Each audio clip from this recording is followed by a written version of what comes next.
लोकसभा चुनाव से पहले आरएसएस की बैठक में क्या फैसले लिए गए? मध्य प्रदेश राजस्थान में कितनी मुश्किल है आपकी सियासत और कृषि मंत्रालय में 3 साल में लौटाए गए 44,000 करोड़ रुपए की बचत। अंधेरा छटेगा, सूरज निकलेगा, कमल खिलेगा। अटल बिहारी वाजपेयी ने ये 1980 में यानी कि 43 साल पहले ही बीजेपी की पार्टी की स्थापना के समय ये बात कही थी। शायद उन्होंने यह बात पार्टी के कार्यकर्ताओं का मनोबल बढ़ाने के लिए कहा होगा, लेकिन किसी ने ये सोचा नहीं होगा कि आने वाले समय में वाजपेयी जी की कही बातें सही साबित होगी। लेकिन आज बीजेपी भारत की सबसे बड़ी और लोगों के दिलों पर राज करने वाले राजनीतिक पार्टियों में से एक है। राजनीतिक तरीके से जब भी बीजेपी की सफलता को देखें तो कहीं ना कहीं आरएसएस का नाम जुड़ जाता है। संघ के ग्राउंड पर मजबूत पकड़ बीजेपी को कहीं ना कहीं राजनीतिक पार्टियों के टफ मुकाबले को टक्कर देने में फायदेमंद साबित होता है।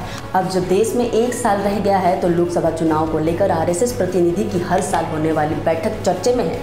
3 दिन की इस बैठक में संघ के नेताओं के अलावा बीजेपी के राष्ट्रीय अध्यक्ष जेपी नड्डा समेत कई नेता भी शामिल हैं। लेकिन ऐसा कहा जा रहा है कि बैठक में कई मायने नए फैसले भी लेकर आए हैं। आज की सियासत की बात करें तो देश के 2 राज्यों में आपने ऐलान किया है कि आने वाले समय में मध्य प्रदेश और राजस्थान के लोकसभा चुनाव में वो सारी सीटों पर चुनाव लड़ेंगे। राजस्थान को लेकर लगभग आम आदमी पार्टी की रणनीति पहले ही क्लियर हो चुकी थी।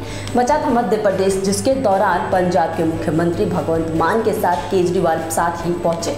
इस ऐलान में साथ ही साथ केजरीवाल ने मध्य प्रदेश में वादा भी किया है। ये वादे पंजाब गुजरात जैसे ही हैं। यहाँ भी स्वास्थ्य, शिक्षा और बिजली मुफ्त करने की वादा किया है उन्होंने। असरदार कितना होगा पता चलने में अभी काफी वक्त है, लेकिन राज्य में 2 विकल्पों के अलावा तीसरे विकल्प के तौर पर आपके होने का राज्य की सियासत में कितना असर दिखने को मिलेगा।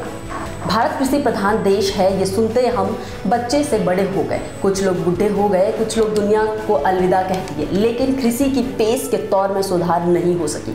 सारी सरकारें कहती हैं कि सूरत बदलेगी, लेकिन सवाल ये है कि आखिर कितनी बदली है।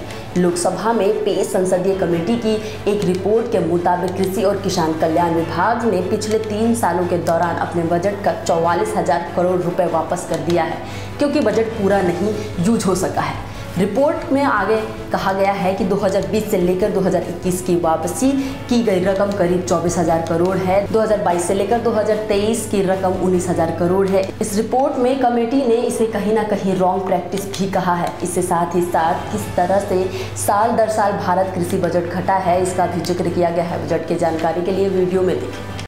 पिछले 8-9 वर्षों की तरह इस बार भी बजट में कृषि को बहुत अधिक महत्व दिया गया है। पिछले कुछ वर्षों से बजट के अगले दिन के अखबारों को देखेंगे तो आप पाएंगे कि हर बजट को गांव, गरीब और किसान का बजट कहा गया है।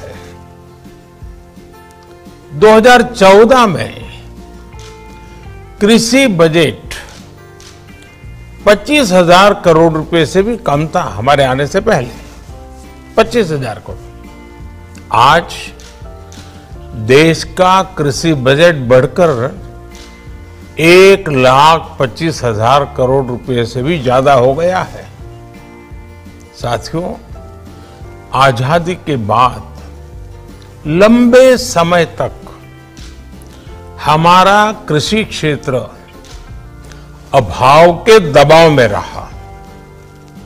हम अपनी खाद्य सुरक्षा के लिए दुनिया पर निर्भर थे, लेकिन हमारे किसानों ने हमें न सिर्फ आत्मनिर्भर बनाया, बल्कि आज उनकी वजह से हम निर्यात करने में भी सक्षम हो गए हैं।